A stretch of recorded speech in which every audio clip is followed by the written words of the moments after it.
Romanos capítulo 3. Irmãos, em 2016 eu tive o privilégio de poder passar um tempo em Portugal. Eu me lembro que eu fiz algumas visitas a algumas famílias portuguesas, e dentre elas, passei por uma casa antiga, uma casa daquelas que tinha molduras antigas, um espelho enorme, com uma moldura de madeira entalhada, era alguma coisa bem bonita.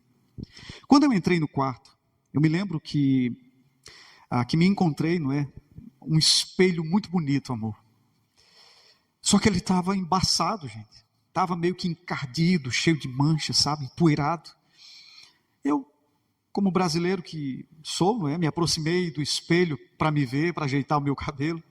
Só que eu não conseguia me ver, Raquel. Tudo que eu via era uma imagem minha meio distorcida, sabe? Um reflexo estranho. Obrigado, Emily. Uma imagem meio que irreconhecível.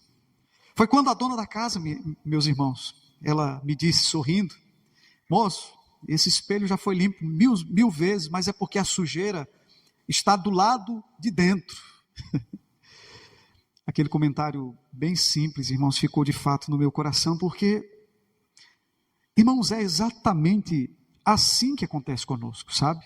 A gente tenta, ficar bonito, arrumado, cheiroso, A gente troca o linguajar, a gente anda com Bíblia debaixo do braço, a gente se enche de religiosidade, fazemos boas obras. Nós, com muito esforço, a gente tenta se encher de teologia. Só que o problema, meus irmãos, o problema está dentro de nós, não é? E o texto que nós vamos ver hoje vai tratar disso. Nós vamos falar hoje, portanto, meus irmãos, da depravação total. Essa é a condição da alma humana, meus irmãos. Essa é uma situação que não pode ser resolvida com um paninho limpinho, sabe? Para passar, porque a sujeira, de novo, ela não está do lado de fora. E não está somente naquilo que a gente faz. Está, meus irmãos, naquilo que nós somos sem o Senhor Jesus. Mas preste atenção, porque aqui, meus irmãos, começa, portanto, a boa notícia do Evangelho. Para tanto, nós vamos abrir o texto bíblico, Romanos capítulo 3, versos 10 a 18, que nos diz assim, NVI, já está aí, Como está escrito, não há nenhum justo, nenhum sequer, não há ninguém que entenda, ninguém que busque a Deus, todos se desviaram, tornaram-se juntamente inúteis, não há ninguém que faça o bem, não há nenhum sequer, sua garganta é um túmulo aberto, com sua língua enganam, veneno de víbora está em seus lábios, sua boca está cheia de maldição e amargura, seus pés são ágeis para derramar sangue, ruína e desgraça marcam seus caminhos, e não conhecem o caminho da paz. Aos seus olhos é inútil temer a Deus. Vamos ao Senhor de novo em oração, meus irmãos. Feche os seus olhos.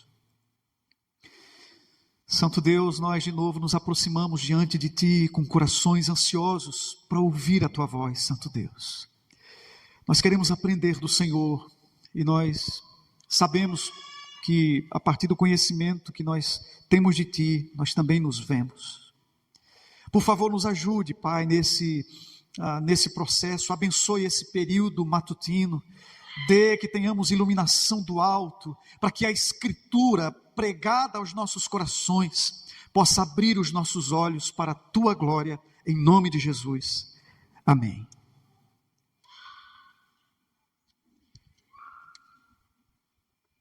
O nome calvinismo, meus irmãos, obviamente vem de Calvino, reformador francês do século XVI, e a coisa mais natural do mundo que se pense que calvinismo seja a reprodução do pensamento de Calvino, o que está correto. O que nós podemos aqui asseverar, meus irmãos, é que, de fato, a porta de entrada para a doutrina calvinista é justamente aquilo que nós entendemos acerca da salvação. São as famosas doutrinas da graça. Foi lá na Holanda, no Sínodo de Dort, anos 1618 e 19, que os defensores da doutrina reformada, eles sistematizaram um acróstico chamado como TULIP, como refutação de um ensino remonstrante ou ensino arminiano.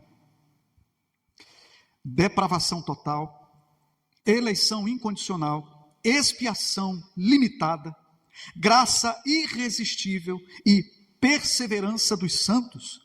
Foram aqui, meus irmãos, os lemas que foram produzidos ou criados naquela situação. Passada toda a história de lá para cá, também é, meus irmãos, o que muitas igrejas adotaram, inclusive a nossa. E é sobre isso, portanto, meus irmãos, que nós vamos conversar por algumas semanas, aprendendo ou revisitando as doutrinas da graça, rememorizando ou rememorando assuntos tão importantes, meus irmãos, que certamente vai nos ajudar. Isso será feito de maneira bíblica, metódica, mas também devocional.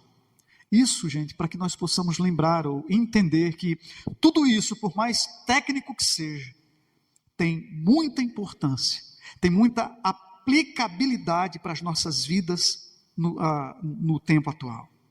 E hoje eu quero começar, portanto, a falar o primeiro dos 5 pontos, com o título de depravação total.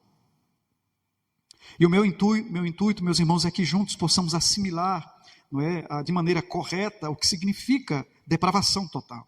Então, de bate pronto, eu já pergunto, AD, o que é depravação total? Eu gostaria, meus irmãos, que você abrisse a Bíblia lá em Gênesis, capítulo 2, versos 8 e 9, bem como 15 a 17. Gênesis capítulo 2, versos 8 e 9, como também verso 15 a 17. O texto diz: Ora, o Senhor Deus tinha plantado um jardim no Éden, lá para os lados do leste, e ali colocou o homem que formara. Então o Senhor Deus fez nascer do solo todo tipo de árvore agradáveis aos olhos e boas para alimento. E no meio do jardim estavam a árvore da vida e a árvore do conhecimento do bem e do mal. Percebam isso, meus irmãos, que lá no centro do paraíso, ali estavam 2 árvores, como nós lemos no texto, sabe, irmãos? Elas eram específicas, eram separadas, elas eram diferentes das outras, sabe? Nós vimos, em primeiro lugar, de que existia a árvore da vida, meus irmãos. E segundo outros textos bíblicos, ela era associada à cura, à satisfação. O fato, gente, é que o homem comia dessa árvore. E isso permitia que o homem continuasse, portanto, com vida, sabe? Só que quando ele parou de fazer isso, expulso pelo Senhor, percebendo de que havia 2 anjos proibindo o homem de entrar, por consequência, não podiam ter acesso a esse fruto, eles começaram a morrer. A segunda árvore era a árvore do conhecimento e do mal, do bem e do mal, cuja posse era exclusiva de Deus, e como o nome já nos adianta, o seu fruto dava conhecimento do bem e do mal. Lembram daqueles filmes de Hollywood, não é? Que dizem assim, a descoberta é uma bênção, mas se cair em mãos erradas, é um problema. Já ouviram? É mais ou menos isso, meus irmãos, aqui, a respeito da árvore do conhecimento do bem e do mal. A posse dela, meus irmãos, era justamente exclusiva de Deus. Ao homem não era permitido comer desse fruto, porque só havia um que era capaz de administrá-la corretamente. E sim, esse era o próprio Deus. Os versos 15 a 17 nos diz: O Senhor Deus colocou o homem no jardim do Éden para cuidar dele e cultivá-lo. E o Senhor Deus ordenou ao homem, dizendo: Coma livremente de qualquer árvore do jardim, mas não coma da árvore do conhecimento do bem e do mal, porque no dia em que dela comer, certamente você morrerá. Veja, meus irmãos, que o ser humano, não é? Ele foi colocado no centro do jardim para descansar com Deus, para adorar ao Senhor Deus de maneira cerimonial, não é? E eu digo assim, meus irmãos, porque as palavras que foram usadas aqui, né, como cuidar, cultivar ou guardar e servir, gente, são as mesmas palavras do livro, né, de Levítico, para caracterizar um sacerdote no seu exercício, no seu trabalho. O sacerdote deveria cuidar e cultivar.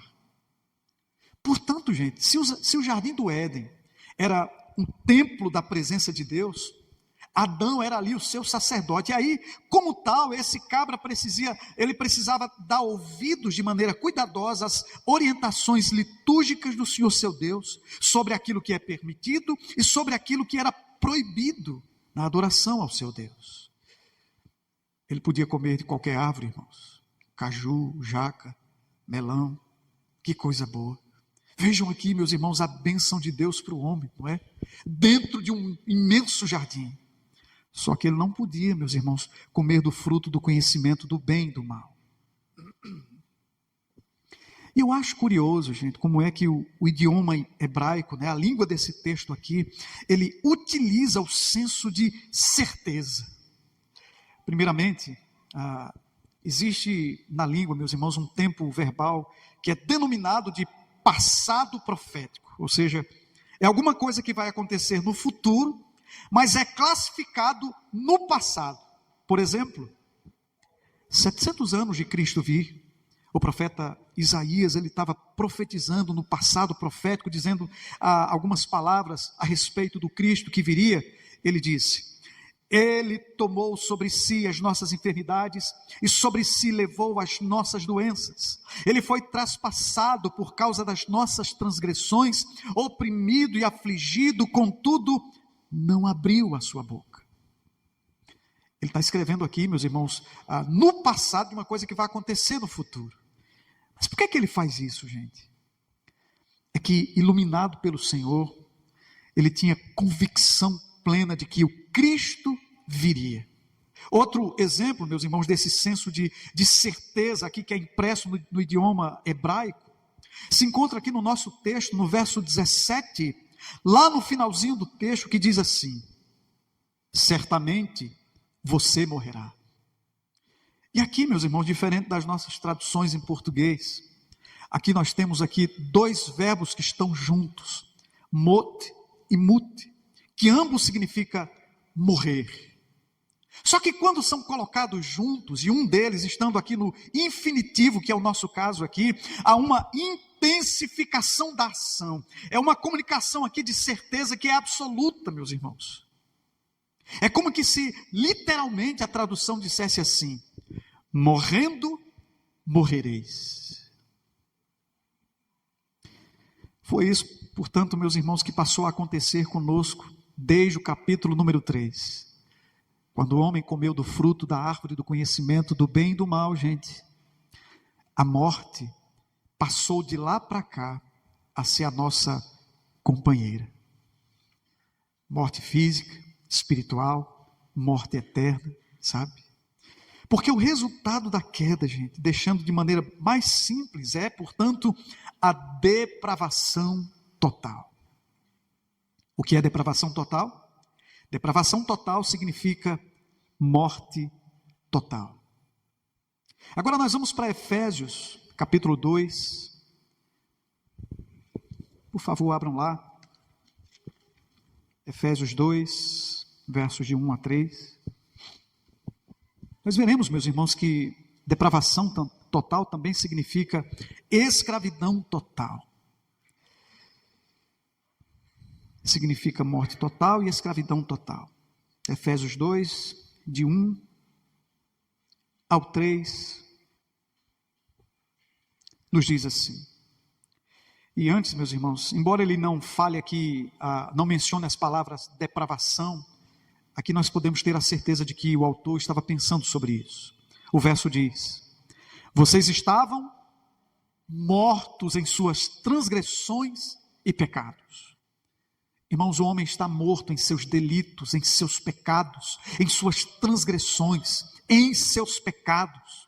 O homem que, por exemplo, não crê no Evangelho, que não responde positivamente ao chamado de Deus, ele está necrosado, podre, literalmente. Parece um zumbi, não é? Assistir aqueles filmes, né?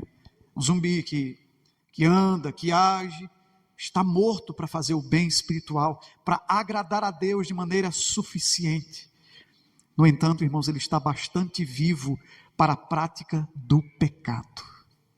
E E o pior, meus irmãos, ele está mesmo nesse estado de putrefação, ele está apodrecendo passo a passo até o seu destino final. Agora, nós já aprendemos sobre isso, gente. Nós já vimos que depravação total, gente, significa morte total. Mas eu queria que agora a gente pudesse passar a entender o resultado dessa depravação. Olhem comigo aqui nesse texto, Efésios 2, porque tradicionalmente na história da igreja, se entendem de que existem 3 grandes inimigos para o cristão: o mundo, o diabo e a carne. E são justamente, meus irmãos, esses 3 que nós vamos encontrar aqui no texto. Primeiro, escravos do mundo. Vocês estavam mortos em suas transgressões e pecados, nos quais costumavam viver quando seguiam a presente ordem deste mundo. Ou seja, o apóstolo Paulo está dizendo, irmãos, que a vida costumeira do pecado é para aqueles mesmos, meus irmãos, que andam, não é, nesse embalo cultural da sociedade, não é? A gente é assaltado de vez em quando por algumas músicas da moda, e a gente dança, a gente se comporta, a gente vai nas ideologias, e a gente acha tudo isso normal. A gente acha normal aborto, homossexualidade, tantos outros assuntos que Deus rejeita. Então, andar nesse embalo cultural, meus irmãos, é justamente seguir a presente ordem deste mundo. O homem que está, portanto, morto em delitos e pecados, ele caminha de mãos dadas com essa cultura sem qualquer tipo de filtro, não é? Agora, é claro, meus irmãos, que nem tudo na cultura é ruim. Amém, amém? Só que andar sem nenhum tipo de reflexão, meus irmãos, nessa cultura, é pecar contra Deus. Pensar como o mundo pensa, agir como o mundo age, sendo escravo, portanto, dessa cultura, da presente ordem. Em segundo, escravos do diabo, mortos em delitos e pecados, dos quais vocês costumavam viver quando seguiam o príncipe do poder do ar, o espírito que agora está atuando nos que vivem na desobediência. Quem é que você acha que é esse príncipe aqui? Aos Coríntios, Paulo vai dizer que ele é o Deus desta era. Em Mateus, nós vamos ler que ele é o príncipe dos demônios. Já em João, meus irmãos, ele é o príncipe do mundo, ou seja, nós estamos falando aqui do mesmo sujeito. Ele é aquele, meus irmãos, que dá ou fornece uma vida escravizante com seu poder maligno de influência, Satanás. Por fim, em terceiro lugar, escravos da carne. Nós lemos aqui, meus irmãos, que Paulo, a partir desse momento, ele não fala mais de vocês, agora ele se inclui, diz agora nós. Anteriormente, todos nós vivíamos entre eles, satisfazendo as vontades da nossa carne, seguindo os seus desejos e pensamentos. A vida, portanto, segundo a carne, meus irmãos, é justamente uma vida naturalmente de satisfação de vontades, não é? É satisfação de desejos. Todos nós temos isso. O homem somente pensa, somente age de acordo com aquilo que está dentro de si, com a sua própria natureza. E talvez essa seja uma resposta importante, meus irmãos. E há um interminável debate sobre livre-arbítrio e livre agência. E o primeiro, livre-arbítrio, diz que o homem goza de certa liberdade, ou seja, de plena liberdade para fazer o que quiser. Pode tomar decisões, tomar escolhas importantes na vida, inclusive escolher ou rejeitar o próprio Deus. Só, meus irmãos, que nós agimos é de acordo com essa nossa natureza pecaminosa, não é? Nós não temos preconceito, nós não temos uma bagagem de experiência de vida nas nossas costas, não é? Ou seja, dessa forma, meus irmãos, é impossível nós fazermos decisões desconsiderando toda essa bagagem, gente. E se a natureza do homem ela é má, como nós já vimos e estamos vendo, essa natureza precisa ser satisfeita justamente com pensamentos e ações pecaminosos. Portanto, não existe livre-arbítrio absoluto não, irmãos. O que existe é uma livre agência, é o homem agindo de acordo com a sua natureza, não é? Ou seja, um homem pecador, ele não consegue escolher o que é bom de maneira espiritual. Ele não consegue fazer a escolha de aceitar a Jesus como seu Salvador. É por isso, portanto, meus irmãos, que Deus, antes de nos converter, Ele nos regenera. Ele nos dá uma nova natureza. Ele nos faz nascer de novo para que agora, portanto, com a nova criatura, nós olhamos para a beleza do Evangelho e dizemos coisas do tipo: gente, eu nunca tinha ouvido esse texto, aquele outro, dessa maneira que estou vendo hoje. Portanto, livre-arbítrio e livre agência pode encontrar aqui a resposta através da natureza do ser humano que é pecadora. Em resumo, o descrente, ele deseja a satisfação ou satisfazer a sua vontade que é pecaminosa. Ele não consegue se ver livre porque a sua natureza pecaminosa está corrompida. O mundo ao seu redor, no entanto, potencializa essa vida espúria. E Satanás fica utilizando do seu poder de influência para que a desobediência continue. Compre batom, compre batom. O homem é incapaz, meus irmãos, de fazer o bem espiritual. No entanto, ele é vivo para viver a vida pecando o tempo todo. Final do verso 3. Como os outros, éramos por natureza merecedores da ira. Olhem para mim, irmãos. A ira santa e justa de Deus, portanto, está direcionada a pecadores que têm desonrado o seu nome. E nós somos culpados, irmãos. Nós merecemos a condenação. Todos nós somos depravados. Somos escravizados por conta dos pecados em todas as áreas da nossa vida. Amém? Portanto, queria outro texto, Romanos. Volte a sua Bíblia um pouquinho, Romanos, capítulo 3. Capítulo 3, verso de número 23. Pois todos pecaram e estão destituídos da glória de Deus. No contexto aqui, o apóstolo Paulo está falando aqui, gente, de uma justiça positiva que vem do Pai, que já foi testemunhada no Antigo Testamento e que foi recebida pela fé, e não importa agora de quem seja, pode ser alguém que tenha vindo do judaísmo, ou pode ser de alguém que tenha vindo do paganismo, ou seja, essa justiça positiva, a retidão de Deus, ela é agora comunicada pela fé a todo aquele que nele crê, porque não há distinção. Sabe por quê? Pois todos pecaram.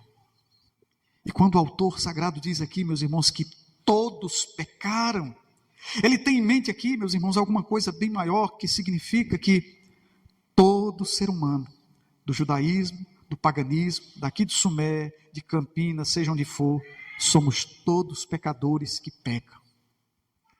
Adão é o nosso cabeça federal, não é? Ele é o representante pactual primeiro. Assim ele nos fez herdar nele a culpa e as consequências desse pecado. E essa é, meus irmãos, uma questão fundamental para que nós possamos entender bem a doutrina da nossa igreja, de que todos os pecadores estão em Adão. E sobre isso, meus irmãos, inclusive os cânones de Dort asseveram de que todos os homens pecaram em Adão, todos os homens estão debaixo da maldição de Deus, todos os homens são condenados à morte eterna. Não é à toa, gente, de que a nossa confissão de fé de Westminster, né, nosso documento confessional, chama os nossos pais de troncos de toda a humanidade. Ou seja, uma só transgressão resultou, portanto, na condenação de todos os homens. Por causa do pecado original, nós também continuamos a pecar, não é? E por causa disso estamos condenados, irmãos. E que condenação é essa? O texto diz: destituídos da glória de Deus. Essa palavra aqui, destituídos, meus irmãos, ela foi usada 13 vezes no Novo Testamento.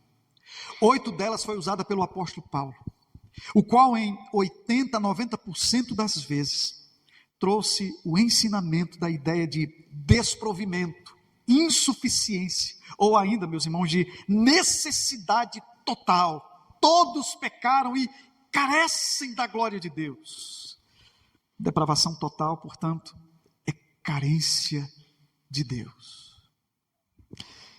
Aqui, por fim, meus irmãos, nós paramos de falar de maneira mais técnica, não é? Do que é ou o que significa depravação total. Nós vimos o que significa morte total, escravidão total, bem como também necessidade total. Nós vamos juntos repetir? Morte total. Cadê? Foi não, né? Bom, mas como é que tudo isso se relaciona com a nossa vida, gente? E se nós somos crentes, será que nós ainda estamos depravados?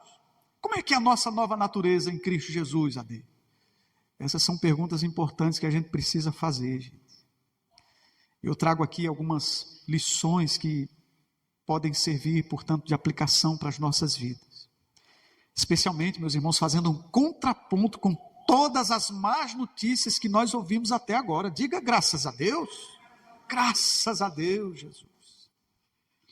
Em primeiro lugar, meus irmãos, eu gostaria de dizer para os irmãos que se a depravação total significa morte total, nunca como crentes deixemos de lembrar que em Cristo há vida total.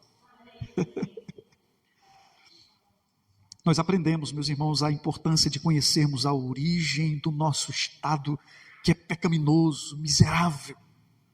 O pecado, sim, meus irmãos, nos legou essa morte física, espiritual, eterna. Mas como contraponto, o Evangelho nos diz em Romanos capítulo 5, verso 15, não há comparação entre a dádiva e a transgressão, pois se muitos morreram por causa da transgressão de um só, muito mais a graça de Deus, Jesus Cristo, transbordou para muitos. De tal modo de que onde abundou o pecado, superabundou a graça de Deus. Portanto, consideremos, meus irmãos, que se nós cremos, se lá no Monte Caveira, Jesus Cristo morreu pelos nossos pecados, Deus nos vivificou em Cristo Jesus, e essa não é uma promessa que pode ser quebrada, essa não é uma coisa sem fundamento, não, gente, não é uma obra com possibilidade de dar errado, não. O Senhor nos salvou. E do mesmo jeito que é certeza de que o homem, por causa daquele fruto da árvore do conhecimento do mal, iria morrer, também é certeza absoluta que aqueles que depositam sua fé em Cristo jamais perecerão, jamais estarão mortos em delitos e pecados. De tal modo que tribulação, perseguição, fome, perigo, espada ou qualquer situação, nada dessas coisas, nem morte, nem vida, nem anjos, demônios, presente e futuro, altura, profundidade, irmãos, nós estamos vivos e com vida abundante para a glória do Senhor. Nós agora estamos seguros no nosso amado, inclusive por causa da sua graça. Será lá na eternidade, lá no paraíso perdido, que haveremos de voltar e mais uma vez, meus irmãos, como diz Apocalipse 22, veremos, portanto, a tão sonhada árvore da vida. Ela estará lá frutificando uma vez por mês, estendendo o nosso tempo com o Senhor para todos, sempre e sempre. Amém. Segundo, se depravação total significa escravidão total, nunca nos esqueçamos que em Cristo há redenção total. E aqui, gente, é importante a gente diferenciar depravação total, não é? De depravação completa. Eu sei que parece, irmãos, falar da mesma coisa. Eu sei que por vezes a gente é tentado a abrir o álbum da depravação total, não é? E a gente enxergar apenas aquelas fotos daquele drogado, daquele mendigo, não é? Que deixou sua família, que agora vive aí à toa com seus vícios, é um depravado. Só que no livro da depravação também está a minha e a sua foto. Sim. Porque a depravação, meus irmãos, atinge tudo o que nós fazemos, pensamos, o que nós colocamos o dedo. A boa notícia, no entanto, é que a obra de Cristo veio para redimir absolutamente todas essas coisas. Em terceiro lugar, se depravação total é necessidade total, em Cristo há satisfação plena, total, ou seja, pecadores são carentes. E a gente sabe, meus irmãos, que inclusive a nossa confissão diz que nós fomos criados para o Senhor, nós fomos criados para glorificá-lo, e enquanto nós não fizermos isso, a gente nunca vai desfrutar, irmãos, de um senso de prazer. A gente vai viver praguejando mesmo, reclamando. No entanto, não é isso que o Senhor Deus fez, meus irmãos. Ele nos fez para que nós pudéssemos adorá-lo, agradecê-lo. E em Jesus a nossa carência morre, sabe? Quem bebe dessa água que se chama Jesus Cristo, nunca mais tornará a ter sede. Do contrário, do seu interior, não é, fluirão rios de água viva. Como disse o salmista, na tua presença, na tua destra, há delícias perpetuamente. Cristo, portanto, é tudo o que nós precisamos. Mas talvez você esteja aqui e não esteja concordando muito não com aquilo que eu acabei de dizer. Talvez você até esteja se sentindo ofendido porque, sinceramente, Ade, não, eu não me sinto depravado não, que conversa é essa?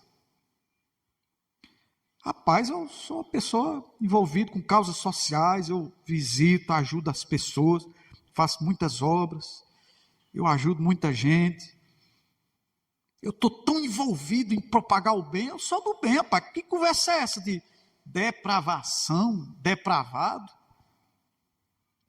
Talvez você defenda essa moralidade, não é? E talvez você seja contra aquelas barbáries que nós também condenamos, não é? E quando alguém diz que nós somos depravados, aí a gente pensa, não senhor, sou depravado não. Para você, com todo o meu respeito, com muita educação, eu queria que você considerasse todo o assunto que nós já vimos até agora, os pressupostos. Eu faço aqui as palavras do Dr. Lloyd Jones, um pregador do século passado, que ele disse assim: você nunca conseguirá sentir que é um pecador, porque há um mecanismo dentro de você por causa do pecado, que sempre o defenderá de qualquer acusação. Ou seja, nós estamos muito bem conosco, e sempre nós podemos entender muito bem o nosso lado, não é? Dito de outra forma, irmãos, nós não sentimos mesmo o poder do nosso pecado, né? Nós não sentimos o peso da nossa iniquidade. É simplesmente por causa de um fato. O fato é o nosso pecado, é a nossa natureza. Porque o pecado nos cega, meus irmãos, contra a nossa própria pecaminosidade. O fato é que todos os homens nascem e nasceram em Adão, pecam porque são pecadores. E por isso precisam de Cristo. Então pense nisso. Considere isso no seu coração e, quem sabe, você tome a decisão por Jesus. Pois a Bíblia diz que se você confessá-lo com a sua boca que Jesus é Senhor e crer no seu coração de que Deus o ressuscitou dentre os mortos, você será salvo. Amém, amém?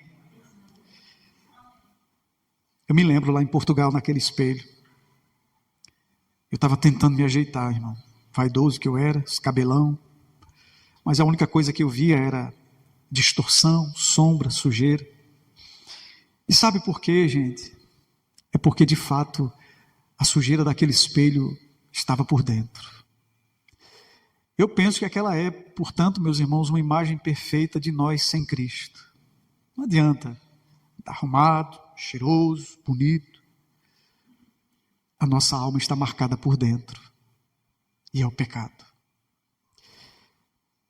Foi o que nós aprendemos hoje. Nós aprendemos que estamos mortos, escravizados, e que nós somos carentes.